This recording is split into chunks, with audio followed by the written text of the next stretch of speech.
But yeah, man, our offense brought it. But as David Lee said to us, John, unfortunately for Ole Miss, they brought a dart to a gunfight.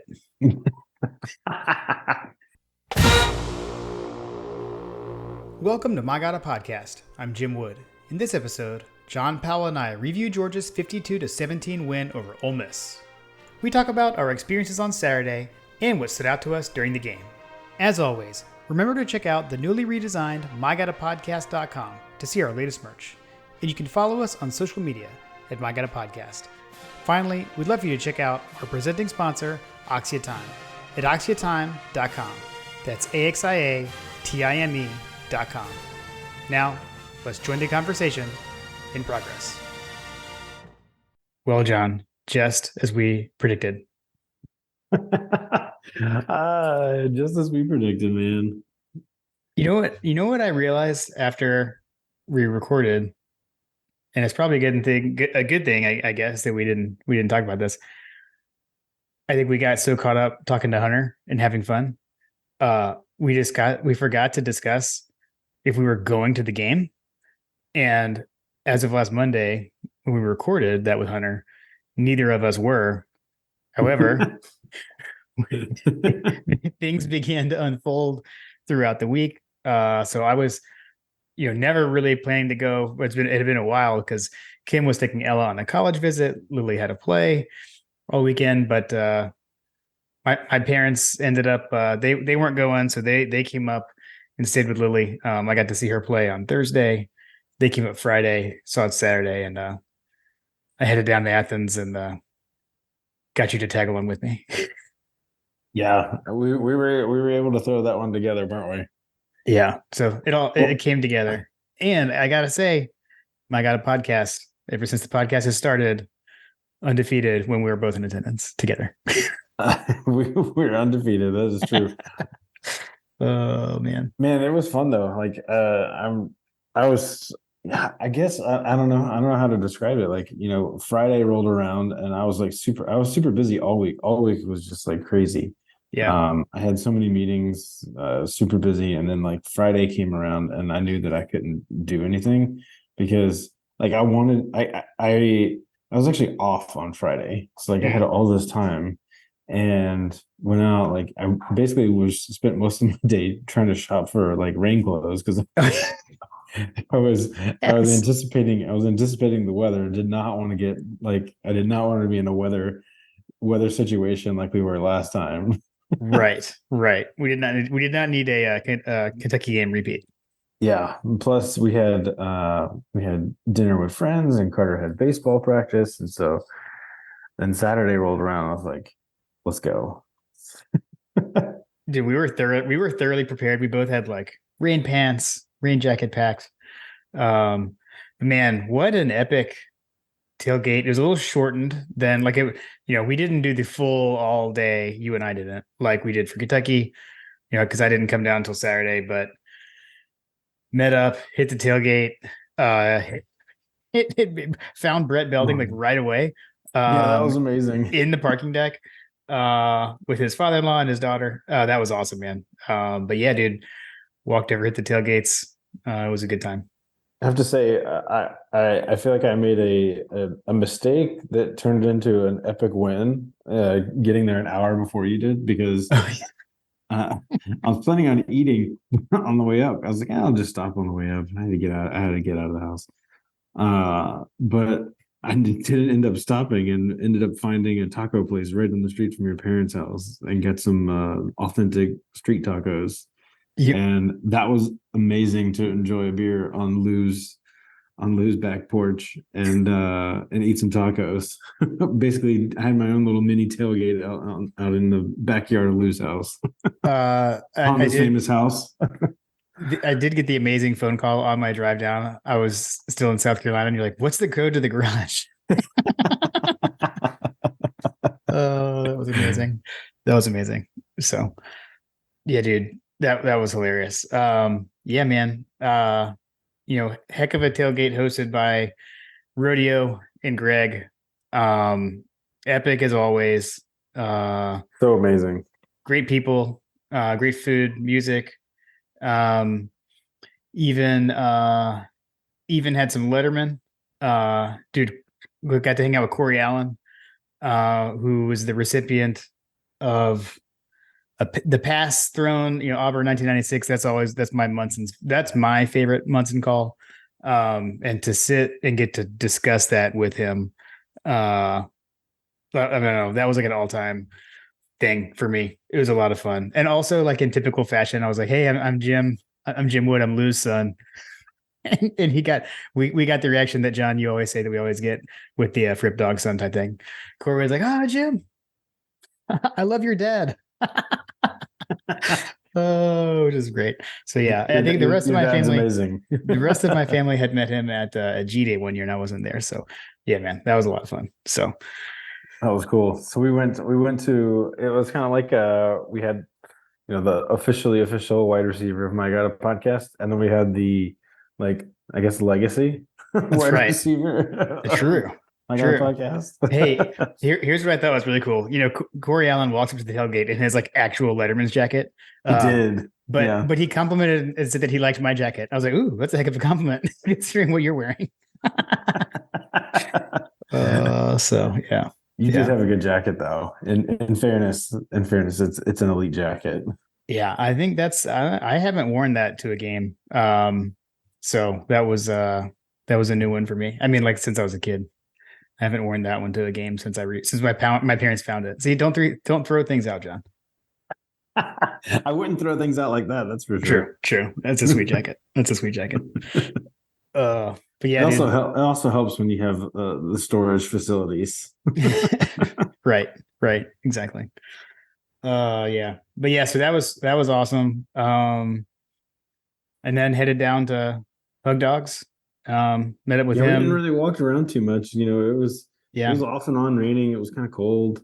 yeah. Plus, like you said, we got there a little later than we normally did for a full game day experience. Off the cuff, I felt like that there was a decent amount of like Ole Miss fans on the drive in from my side of things. Hmm. As I got onto campus, like I was kind of surprised that there wasn't as many. I was expecting there to be more Ole Miss people, considering the license plates and things like that I was seeing, but I didn't feel that there was a huge campus force Yeah, of the Ole Miss Rebel Bear Sharks, but the ones that were there were quite friendly and quite cordial. yeah, So it was a yeah, good experience. yeah. Agreed. We saw a good deal of them walking down Lumpkin, hanging out the tailgate. So and at the tailgate we made our Kentucky Mules.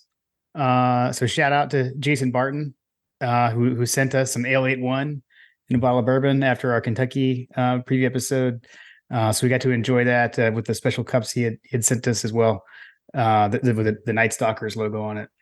Pretty cool. So thanks again, Jason. They were excellent. It was excellent. Now we know what Ale 81 is all about, and I enjoyed it. Yes, I enjoyed it too. That was really cool.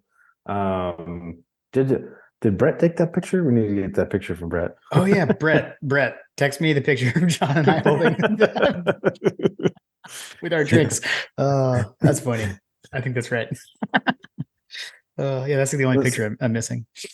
let's see. So we did that. Obviously, we had Coach Trill, John Hunter. The only thing we were missing was John didn't make the My God podcast photo op.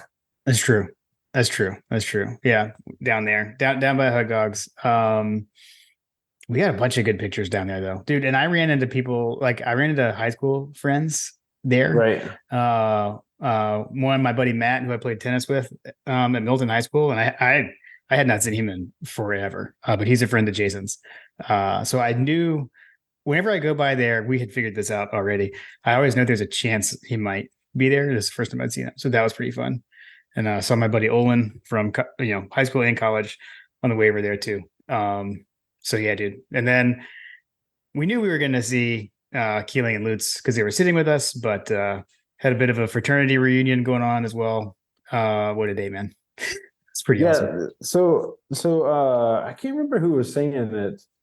I'm trying to remember who made the comments that it wasn't a homecoming game, but it felt like a homecoming game Mm, because so many people were in town.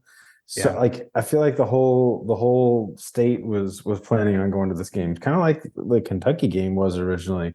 Yeah, Yeah. game day in town. Um, Yeah. my kids were super excited. They really wanted to go, but like the weather turned out, the weather was not all that great. I mean, I felt like I didn't see a whole lot of like young kids. There wasn't a whole lot of children around. It wasn't a game for children, as we said.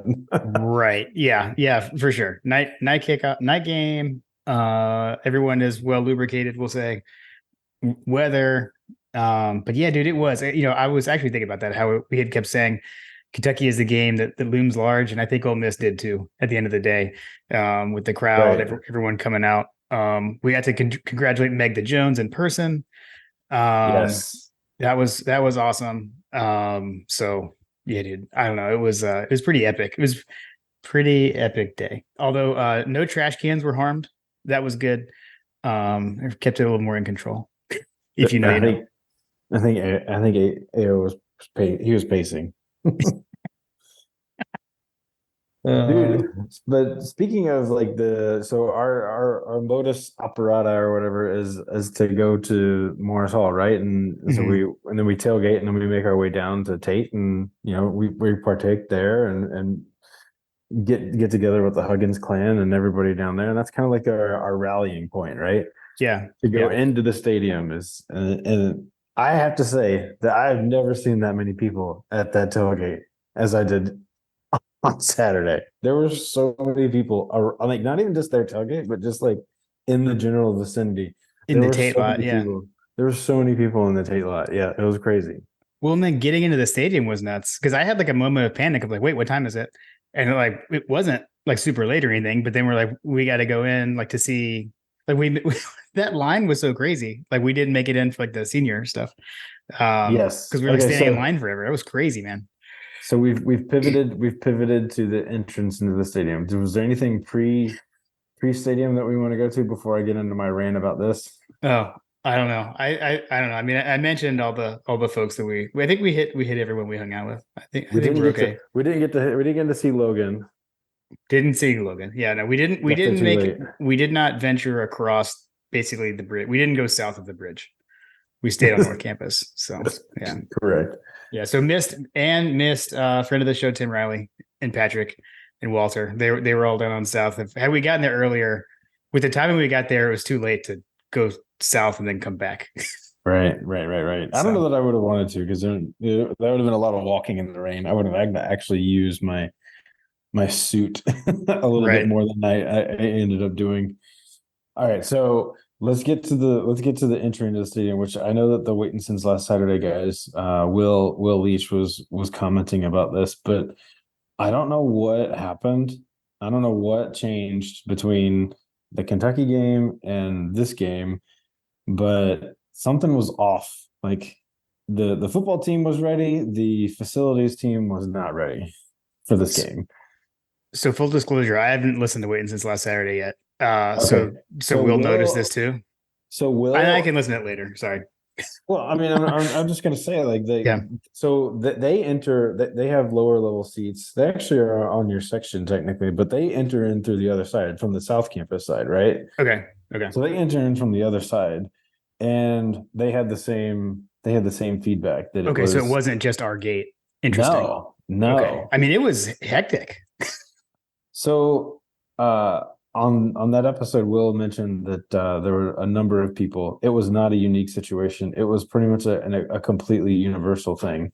Okay. I haven't seen any reasons or anybody asking anybody from the university like what happened, but I'll give you a for instance. So like at one point, I remember thinking to myself, "Oh my God, I'm gonna get separated from Jim and never gonna see him again."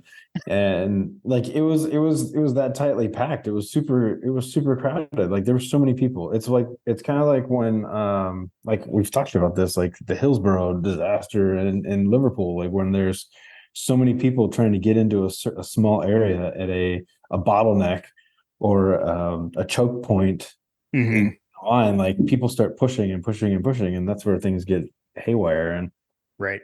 Will said that they were with he said that they were with a person that had SMA with them as well, Okay.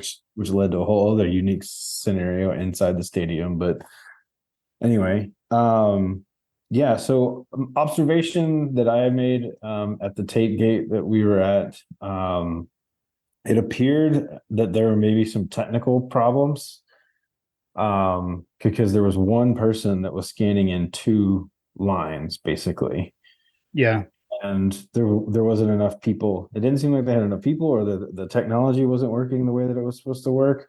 But it slowed the entire process down, and once that process got to a boiling point, it just kind of just there was no coming back. You know what I mean? Yeah. Yeah. It was hectic. It was hectic. And So then the other thing that I have, which you didn't experience until after I told you about it, but we got into the stadium, came in, sat down. We actually like had a decent amount of time. And I was like, well, I'm gonna go get some hot dogs before the game starts or whatever. Well, the concession stand didn't have any food ready. Like really, there was nothing. Yeah, they had nothing ready right outside of 318. yeah. There was there were probably 15 guys like that were like me that had ordered, and I should have realized this, but like they were all waiting before I got up in line. And then after I was ordered, all of them were off to the side and they're just kind of waiting. I was like, "Are you guys waiting for hot dogs?" And they're like, "Yeah." Man, they were not ready. The hot dogs were not ready. It was probably 15 minutes of everybody just waiting around for hot dogs. It was way easier for me because you just handed me a hot dog and I ate it. Yeah, It I was don't, amazing from my it, perspective. it may or may not have been fully cooked. I don't know. Well, it tasted good. I scarfed that thing. Yes, yes. Oh man. I needed to get some sustenance in to relieve us from the bourbons. Right. Right. Exactly. Well, the day was a heck of an event. Everyone was hyped up. Nighttime kickoff, Sanford Stadium. Place was wild, and and then we put on a 50 burger. And then we put on the 50 burger. Man, I was waiting for it. I was waiting for that 50 burger too. Yeah, yeah. I mean, so What a shellacking. it was so weird. Like, okay, so they come down and score right at the beginning, right? Which is kind of, I guess, like the thing now. Yeah. um, I'm telling you, it's the Glenn Schumann version of Paul Johnson's offense. He just kind of figures out where the Jimmies and Joes go, and yeah. and he The, figures out where to put the and boys. it's like I guess the kind of sort of weird thing is it's like, well, we did prevent them from gaining 10 yards in three plays to start the game. But then, Right. Lane did what Fourth Lane down, does yeah. and went for it on fourth down on their own side of the 50, and they got it. But then they kind of rolled, I guess after that. That kind of ignited them a little bit, I guess, on that drive. But then, I mean, then we matched it and then it was kind of on. I mean, they Yeah. had what, So one more drive basically. I'm gonna read you what I was super. It was like borderline sexual.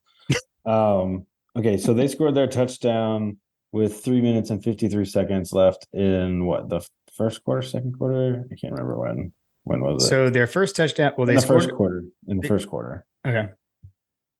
After Um, that much time because they scored on the opening drive. right.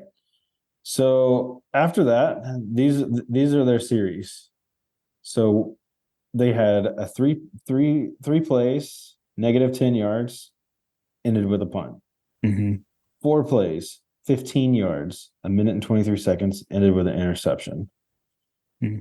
Then they had the one play that ended the half. After the second half, they had 7 plays, 3 yards, 2 minutes and 56 seconds, punt. 3 plays, 3 yards, a minute and 54 seconds, punt. 3 plays, 4 yards, a minute and 6 seconds, punt. 13 plays, 63 yards, 5 minutes and 22 seconds to kick a field goal to make it 45-17. They Yeah. they Kirby death marched themselves. Mm. Mm. The next series, 8 plays, 54 yards, 2 minutes, 45 seconds. And by that point, they were playing the backups. Yeah. So those first few series, they had a touchdown, 75 yards. They turned it over on downs. That Yep. was 35 yards. And they had another 75-yard touchdown, but beyond that, that's it. Literally everything else was either interception, punts, end of half, field goal, turnover on downs. Like, Yeah. holy cow. Like, Well, and I guess that was the thing. Like in the stadium, I think like initially, right? So like, they scored a good 7-0. And then, then we scored two straight. And when they tied it up, like at that point, it did feel kind of like their offense had been rolling a bit. And so you're kind of like, what's going on? What's going on? And then, like you said, absolutely nothing. yeah, like we completely shut them down. I don't know what it was.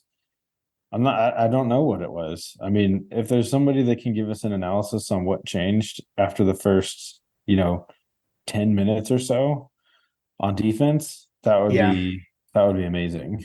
I'll say when I know Kirby, it's Kirby speak, but in the post game press conference, Kirby did say it wasn't so much adjustments. It was we had some young kids who hadn't really played. Like, so we had CJ Allen first start ever, freshman having to come in and play for JDJ. And he said that he was like a little nervous, that he played nervous early and then he loosened up and then he was fine, which he was named SEC Freshman of the Week, by the way. Dude, that is going to be a special kid. He was flying all over the field. So you and I had the luxury of watching a little bit after. The next day we watched the replay, and I remember thinking, like, as we were watching it on TV, I was like, I don't remember CJ Allen having that quite of an impact, but he was literally flying everywhere. Yeah. Yeah. I mean, and then I think the other thing is what we saw on Twitter today, that the biggest status symbol in college football this season is for Georgia to care about you enough to blow you out. Exactly. Dude, that's so true though. It's like, Uh, file that under the manufactured adversity, however you want to describe it, but like they're holding, Kirby's holding punches, he's trying to educate these guys. Like, I don't know what it is, but it just feels like that if they really want to, they're gonna absolutely like wallop someone. And in this case, you know, we had Kentucky and we had Ole Miss, the two biggest games, on paper slash, national narrative game days in town kind of thing. So like when the cards are on the table and Kirby wants to make an impact statement on a national stage, he's gonna do it. yeah. Okay. So when you just mentioned game day being there, that reminded me of something that I had wanted to say and had forgotten. Uh, so we knew Nolan Smith was going to be in town as the guest picker. But like there were a lot of guys in town. However, I don't know if you've seen like the footage of Nolan Smith like getting everyone pumped up before the game. And then and like Michael Williams said in a press conference that basically with the way Nolan was talking to everyone in the locker room before the game, he was like, "We're gonna win this game."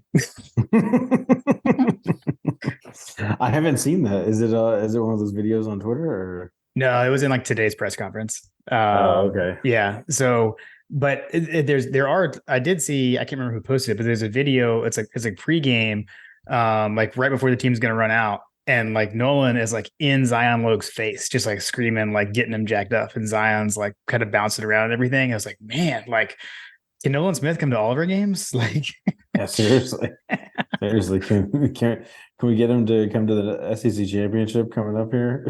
yeah, I mean, it is one of those things where we're like, that was one of the things we talked about preseason, and that you were talking about, like, who's going to be that Nolan Smith? Like, who's going to be that vocal leader? I don't know. Maybe we just need Nolan Smith to be there. Give the guy a sideline pass, season pass. Oh man. So yeah, but It was so cool to see everybody in town too, man. Like it was really fun to watch all of those former players. I mean, yeah. dude, we got a picture of Stetson Bennett and three guys that you know what I mean? Like there was DJ Shockley, there was David Uh, Green and Aaron Murray and oh man. Yeah, dude. Everyone, like you said, man, it was like a homecoming. Stetson was there, which was just great to see Stetson in public. That was very right, cool. That was very reassuring. Mark Richt honored on the field. Coach Oh man, Rick. like Yeah. what a night. I mean, tons of I can't remember who all else was out there. There was a one sequence when it was like David Green and like Champ Bailey and Jordan Davis and Keely Ringo. Like it was insane. pretty cool to be able to trot those guys out there on the field. Yeah, that was pretty cool. Um, something I didn't have in my bingo card was Kirk Herbstreit bringing his family pet to the game, which Yeah, was seriously. weird. Seriously. I All guess since right. Lane didn't have his, so Herbstreit brought his. I don't know. Yeah, that was weird. That was a little strange. Not gonna lie. Not only Uh, that, but like they let him run around without a collar on. Like, mm, mm. Yeah, I mean, I don't know what. Got to keep Uga away. I don't. I wonder how Uga would behave around such a dog. yeah, I wouldn't let my dog around do that. My dogs are my our dogs are not as well behaved as Champ Bailey. Aunt Bailey would have fun. Which off the rails. Thursday night when we were at our play, did I tell you? Did I tell you about how I told you that? Did I tell you that our dogs escaped from our house? No, what? I can't believe I didn't tell you this.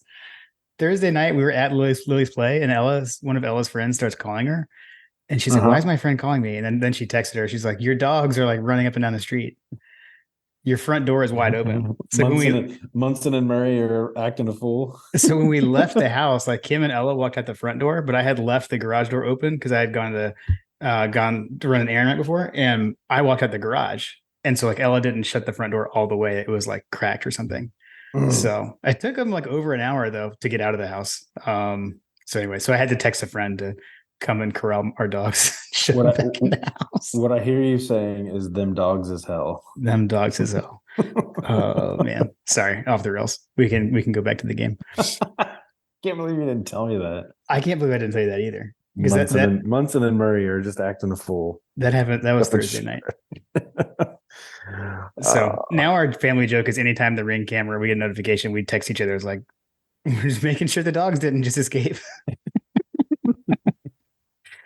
Uh, okay. Anyways, sorry. Um, why don't we take a quick pause and just remind everyone that season 4 of My God a Podcast is presented by Oxia Time, which Oxia Time is a custom watch company designed in the USA, built in Switzerland. So very nice Swiss timepieces. You got to check out their 2021 and 2022 Georgia National Championship collection. You can see all of those over at axiatime.com. That's AXIATIME.com. Multiple colors, multiple bands per timepiece. And you can also find the limited edition Kirby Smart presentation box signed that's with the collaboration between Oxytime and Classic City Collective. You can see all of them at oxytime.com. So please be sure to go and check them out. It's been great to have them as our sponsor the last 2 seasons. So thank you to Oxytime. And I see, Champ Bailey, the football player, was at the game, but we got Champ Bailey the dog on the YouTubes. Aunt Bailey the dog is on the YouTubes. The Zoom background doesn't like him. So I feel like we kind of buried the lead on Brock Bowers played. I know.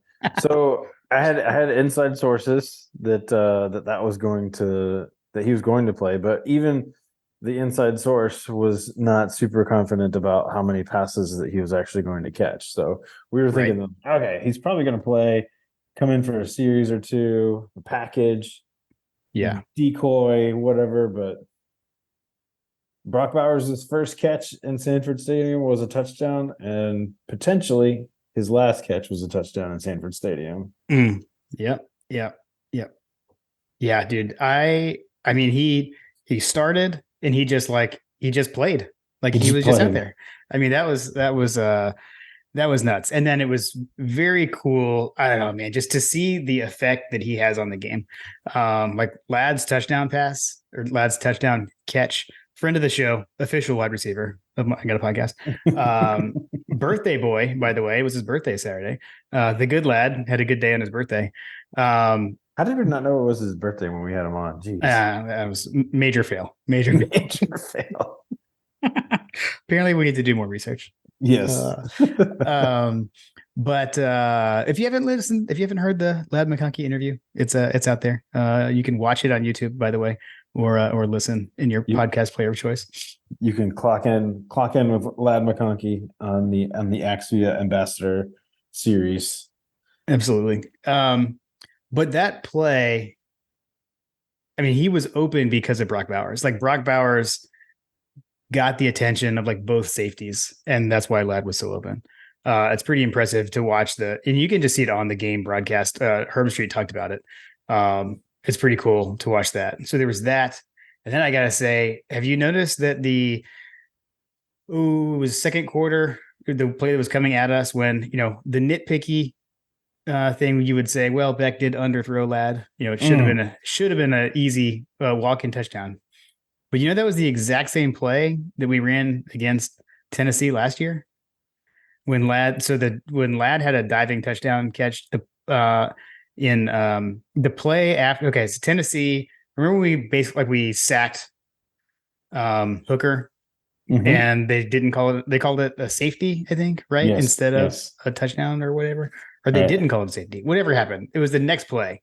The next play, first play was touchdown pass to Ladd, and he did like a stop, like double move. Same play. Uh-huh. That's the exact same play against Ole Miss. The same play from last year. I tell you what, man, those Ladd McConkey double moves are an absolute menace. Yeah. To every single defender out there. Yeah. Because I feel like he did kind of the same thing against the Ohio State guy too. Yeah. But nitpicky, yes, but like it's a theme of the season. There's a couple of themes on offense that I'd love for us to kind of shore up. Is hit these got to hit these deep balls, like take advantage of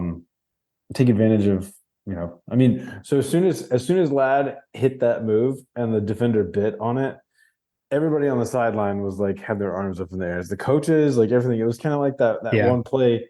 I guess it was like Kirby's kind of homage to Lane Kiffin when he had that play where he threw the clipboard up in the air or whatever. Like yes, he knew it was a touchdown. Like that was But it is what it is. I mean, we caught the ball. He almost scored. There were like 5 people around him, but I don't know. That's just one of those things that you just I don't know. I really don't know what it is because he's got a cannon. He's got a good arm. We just can't hit these guys in stride. Well, I think it has changed. So like first he was overthrowing some guys. Right. And then we talked about that. This was an underthrow. So pretty soon he's going to be just right. It's like Goldilocks and the 3 bears out there. Exactly. This pass is a little too long.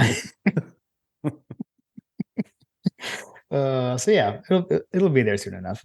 But yeah, man. And then I mean, the offense was just clicking on all cylinders. And I mean, it's I guess we're getting to see what a healthy Georgia offense looks like. We got Amarius Mims back.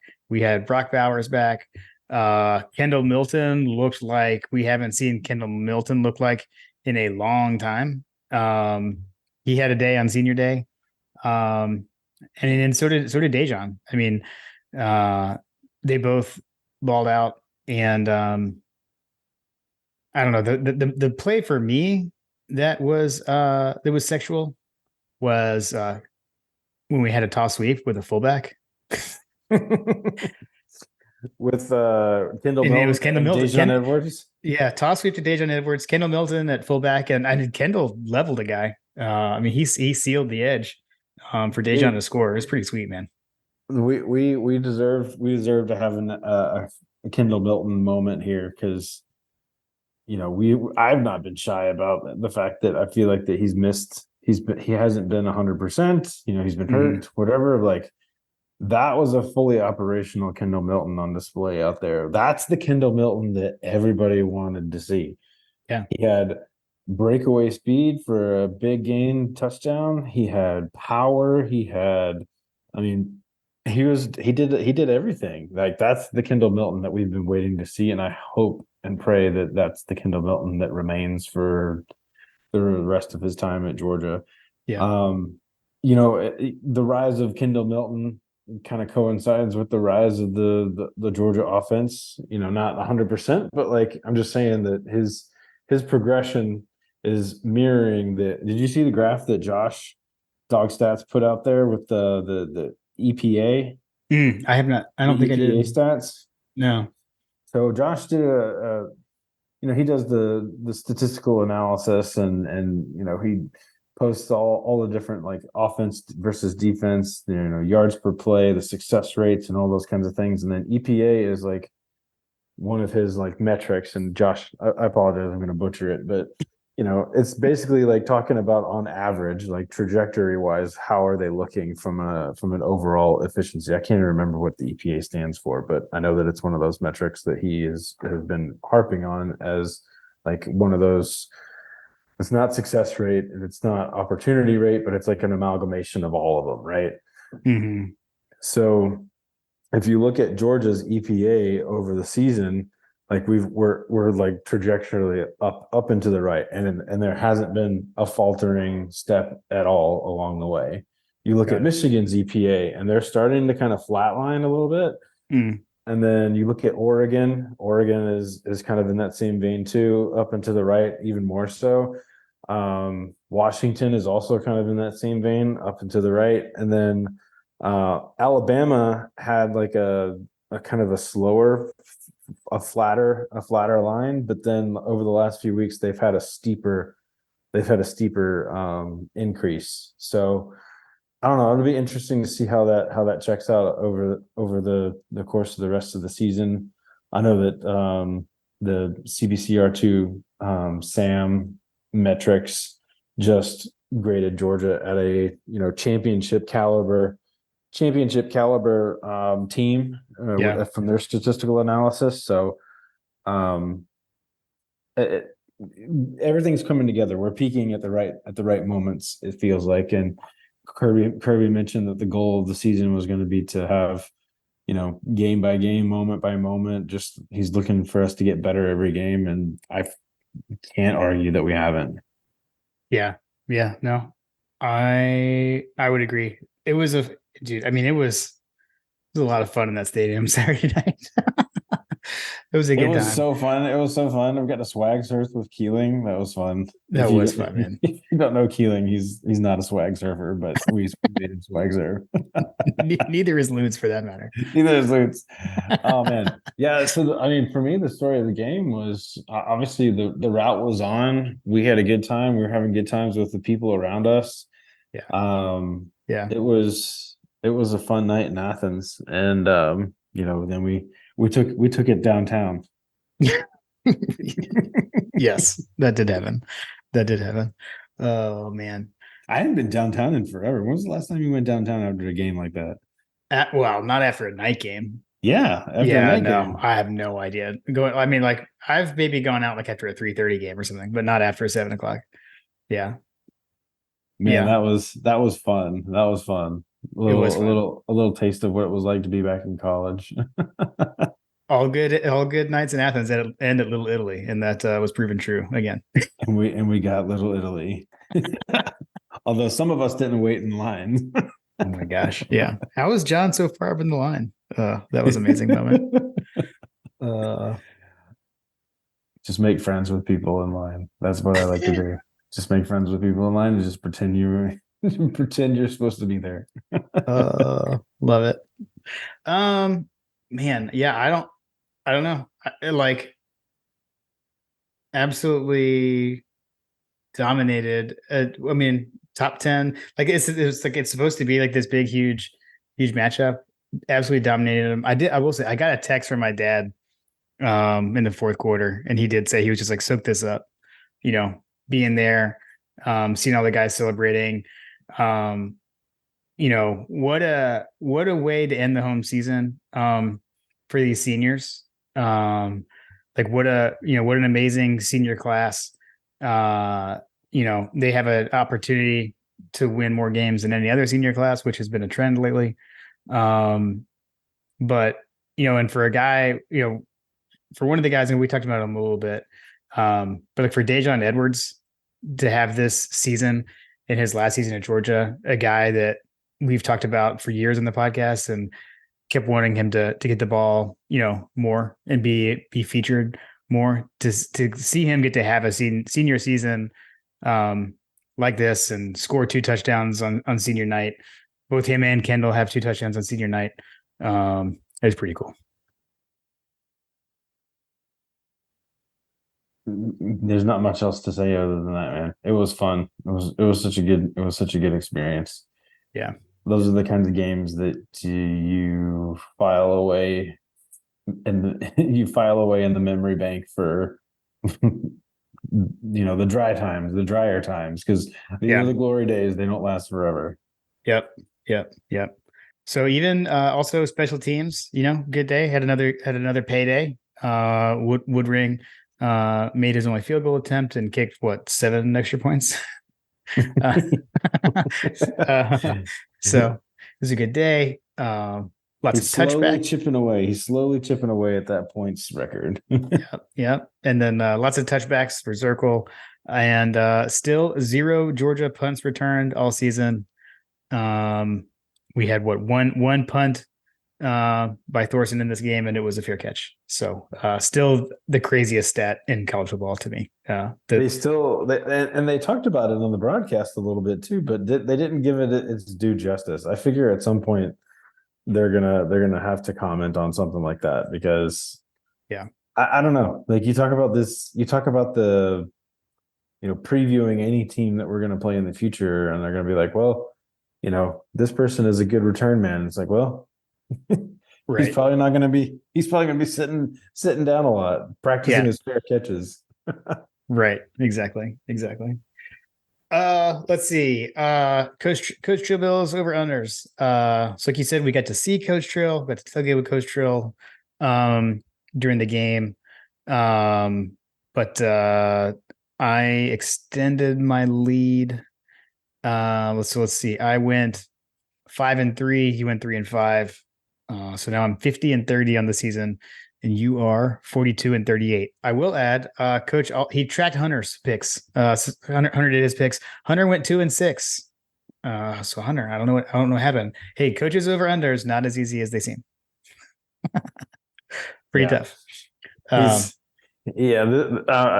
At this point, I'm just playing for I'm just playing for second place. I've virtually conceded the field. Although the coach did give us a little glimmer of hope that there were the preseason ones, which I kind of forgot about. But that's true. That's true. They come in late. That's true. Good point. But yeah, man.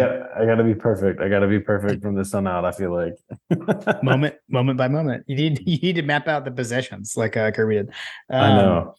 But yeah, thanks, Coach, for tracking those. And it was great to see you on Saturday. I know Coach got to meet Corey Allen too. I know he was super pumped about that, like I was. It was a good time, man. Saturday was like you said, man. It was like a homecoming. It was like a homecoming. It was. It was fun. So yeah, dude. We didn't know we were going to be able to go, but our families were willing to make it happen for us. Were they willing, or They, maybe yours were? my family was tired of me moping about it and sent me off. I'm gonna miss everybody's gonna be in town. I'm gonna miss it. FOMO. I actually at one point I was like, man, if we run out in black jerseys and I'm not there, I'm gonna flip out. I'm gonna flip out. Which, as we said, there was a 0% chance that happened, and that held true. Oh man, and they flubbed the uniform matchup according to Hunter, right? Ole Miss. I know Hunter was not happy that they wore those all whites. So I think Chase pointed out, I think, on Twitter, like whenever a team comes into Athens and does the all whites, it does not end well for that team. So he did. He said Athens was where the white jersey teams in all white jerseys go to die. Yeah. So yeah, maybe teams will something to be said about that. Yeah. Ooh, man. 10-0. I don't know. Oh, and we get another night game. We get another night game on the schedule, or another night home game. Technically, I guess if we're being honest. True. Yeah. We picked up Tech at night, so that'll be fun. Yeah, that hasn't happened in a long time. When was the last time? I was about to say, when was the last time we had a Tech night game? So I think it was 2009, like the Joe Cox quarterbacks Georgia team when like Washawn Ely and Caleb Oh, King ran all over him. That was the We was the Run we This run this State was the we game run this state the last time we had a night game? there last time there. Well, yeah, there. Yeah, yeah. I think so. I think so. So Wow. Hey man, that's a good jumping off point for Kendall and Dejan to jump mhm. in. Which, by the way, like we haven't even mentioned it, but like Aaron Paul looked phenomenal. Dude, that's the thing, man. Like the offense is like it's fully operational. I think that was what I think Brett texted me that during the game. Like the Kirby Death Star is fully operational. Um, but you had like, I mean, Roderick Robinson was back. He had a Roderick big Robinson, yeah, run yeah, down the big one. sideline, and Yeah. then Andrew Paul had the touchdown. But yeah, man, our offense brought it. But as David Lee said to us, John, unfortunately for Ole Miss, they brought a dart to a gunfight. Yes. That was great. That was great. They brought a dart to the gunfight. Yep. Shout out, David. Oh man, yeah, dude. Oh, I forgot the I didn't notice this in the stadium, but I saw the boys over at Chapel Belcher posted the video of the Redcoats Rick rolling the Ole Yes, Miss. yes, I didn't yes. notice that. Did you notice that? I didn't notice it. I know Brett said he did, but he said he didn't know, or his daughter, I think, noticed it right away. But yeah, I missed it, and I know, like even Brett said he didn't put two and two together that it was for Lane. So that was pretty epic. So yeah, the Redcoats they shifted at the end in post game, and they played "Never Gonna Give You Up." It's pretty good. How about everybody that plays Georgia basically talks about how we have 105-star recruits and they don't. What Yeah. what what world do we live in? Yeah, Lane in post game was like, we have to recruit at a higher level. I'm not blaming the players. We have to coach better. But then his final line was, "We've signed 1 5-star. Georgia's signed 24." Well, I mean, he's not wrong, but hey, as Lad said, it's not just that. You also got to identify the right 3 stars and develop them. So Seriously. And I guess that probably underscores the disparity that exists between Kirby and everyone else, mm, is that they're blaming the fact that they can't get 5-star talent. Kirby gets 5-star talent, but he also gets really good and develops the other guys that are not 5 stars. yeah, That's the key differentiator, and the attention to details that is just not there, as we've seen. Shoot, Jimbo Fisher put up a 50 burger and got fired. yeah. Oh, and Mississippi State fired their coach too. Like, have you ever And seen both coaches from a game on the opposite coaches both get fired? That's kind of weird. Um, but yeah, dude. I mean, Javon Bullard, not a 5 star. Um, you know, he was out there oh, doing Javon Bullard things with his pick and Javon his Bullard is one of my hitting, like favorite players everything, on this man. team, man. Yeah, yeah, he's incredible, dude. I mean, it was this is what we wanted to see Georgia do, and I don't know, man. I think I think there is something to the whole like Georgia decided that they wanted to do it, and did, and I mean, in health, but you can't say them the defense with JDJ out. So offense, I think that's it there, but I think defense, I don't know, mentality pumped up by Nolan Smith. I don't know, I mean, but it came to play. we talked about it preseason. I mean, we got a young team, man. Yeah, This yeah, is a young team. We're allegedly like rebuilding, right?